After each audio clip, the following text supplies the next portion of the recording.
कभी कभी ऐसा होता है ना कि हमारी बात एक बार या दो बार बोलनी पड़ती है हमें सामने वाले को समझाने के लिए, बट कुछ लोग ऐसे होते हैं जो बोलकर भी नहीं समझा पाते हैं, तो वो किस तरह से कम्युनिकेट करते होंगे? वो यूज करते हैं साइन लैंग्वेज का। और आज इंटरनेशनल साइन लैंग्वेज डे पर हमारे साथ हैं मुस्कान गुप्ता, जो कि साइन लैंग्वेज इंटरप्रेटर हैं। एंड सबसे पहले उनका वेलकम कर लेते हैं शो में। थैंक यू हमें अपना टाइम देने के लिए। और मुझे लगता है कि कम्युनिकेट करना जो है वो सिर्फ वर्ड्स का काम नहीं है, हम अपने जेस्चर्स से, हम अपने फीलिंग्स से भी कम्युनिकेट कर सकते हैं। और मुझे लगता है इनसे ज़्यादा बेहतर ये कोई नहीं समझा सकता हमें। सबसे पहला क्वेश्चन ये रहेगा कि साइन लैंग्वेज का क्या सिग्निफिकेंस रहता है उन लोगों के लाइफ में जो बोल नहीं सकते या सुन नहीं सकते?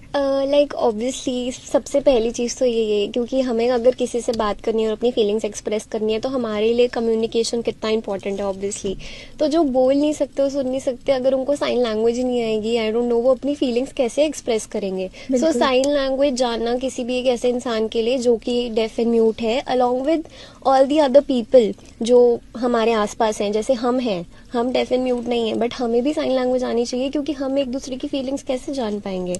सो ऑब्वियसली साइन लैंग्वेज बहुत इंपॉर्टेंट है टू द पर्सन जो डेफ एंड म्यूट है, and also to all the other people जो एक नॉर्मल लाइफ जी रहे हैं, उनको भी in a way of communication sign language बहुत जरूरी है। इसी पर मेरा नेक्स्ट क्वेश्चन ये है कि आपका इंटरेस्ट कैसे आया है इस साइन लैंग्वेज में? किस तरह से आपने सोचा कि आप एक साइन लैंग्वेज इंटरप्रेटर बनने वाली हैं? Right, so it's a very personal story since I hello from a family जहाँ पे I have a personal experience of having family members who are deaf and mute, which also includes my parents. So it has a very emotional sentiment obviously. तो इसीलिए I know कि sign language कितनी important है for communication, and also कि sign language जो है एक regular basis पे how I communicate with my family members, और एक सोसाइटी में हमें किसी की भी फीलिंग्स जानने के लिए जो है एक साइन लैंग्वेज जो है वो कितना इम्पोर्टेंट रोल प्ले करती है। So it's very personal and it's very emotional obviously, but या। तो आपने अपनी लाइफ में बचपन से ही मुझे लगता है साइन लैंग्वेज में बात करी है, राइट?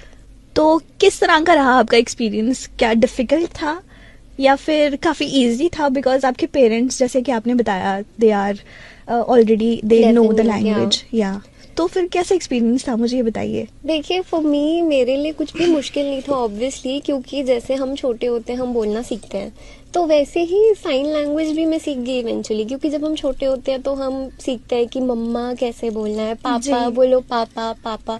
वैसे ही जब हम छोटे थे तो हम बोलते थे मम्मा पापा, मतलब this is like what I have learned बचपन से। जैसे हम बोलना सीखते हैं वैसे ही हम इवेंचुअली साइन लैंग्वेज सीख गई मैं, क्योंकि I have grown in it. तो मेरे लिए it was like learning a language only obviously. जैसे